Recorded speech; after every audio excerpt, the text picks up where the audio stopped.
Mood and Music with Ms. Boley.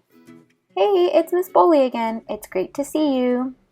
Today we are going to make an art piece using what we learned about line and color in the previous videos, and we're going to make our art piece about a certain emotion or mood. We're going to use one of the emotions that you felt while listening to the music samples, or if you wanted, you could just make art about how you're feeling right now. Why are we doing this? So we want to experiment with line and color. We want to create a mood using our art. We want to take lines and use them to make shapes, and also look at how lines can be used to make patterns.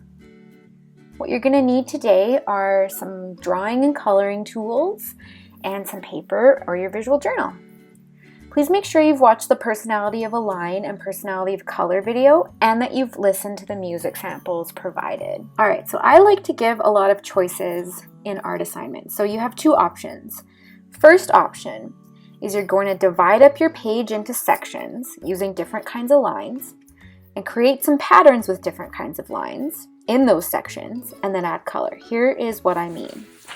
So I am drawing with a Sharpie marker because I want you to be able to see it better.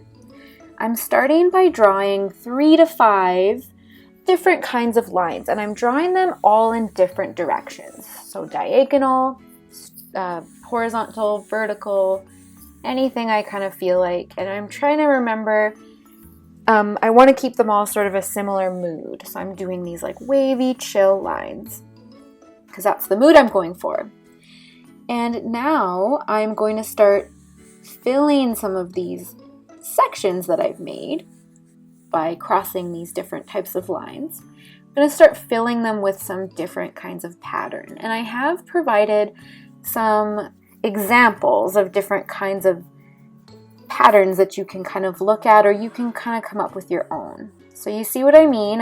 I've created the sections, I've started to fill in some sections, and this is what I'm kind of ending up with. I don't have to fill in every single section, but once I feel like I have a few areas blocked in with pattern, I can begin to add color. I'm going to add color to all the areas. I just haven't finished doing that in this example. So to review, we're going to divide our paper using lines, and then we're going to fill in those divisions or shapes that we've made with some more lines that combine to make patterns, and then add color. And while I'm doing this, I'm thinking about the overall mood of my piece and the mood that I'm trying to communicate.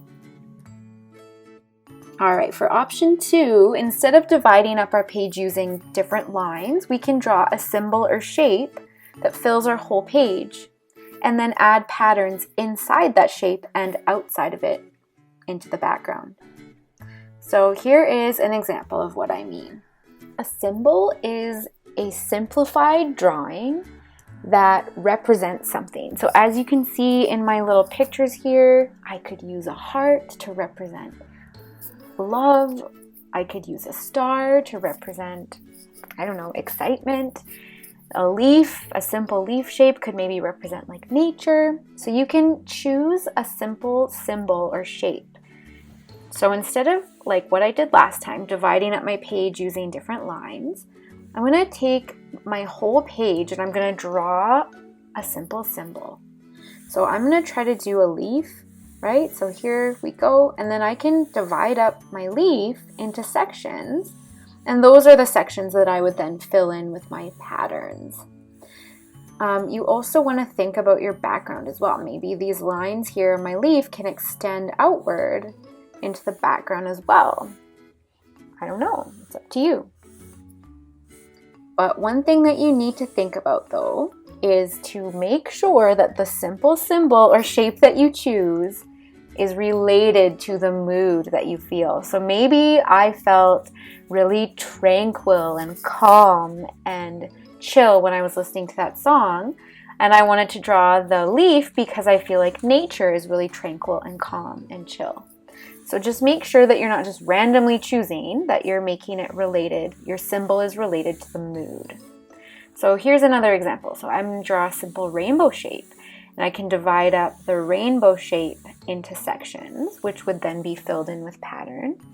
And remember what I said before, I want to think about the background. So I don't know what you want to do with the background. It's up to you think about how you're going to treat the background. Is it going to have color, pattern, different types of lines? What is happening in the background?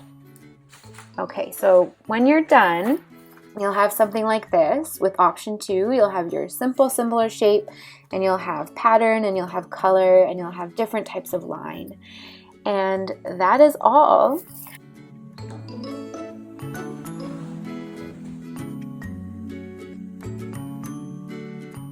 All right, so to review a little bit around what we do for option 2, so we take a shape or symbol and we put it in the middle of our page. We use that to divide up our page.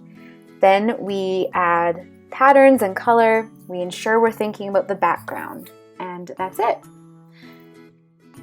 In terms of the art concepts that we wanted to know from doing this assignment, we want to just understand that color and line can impact how an art piece feels for the viewer. And we want to think about how lines can be combined to form shapes and patterns. That's it. Thanks for watching.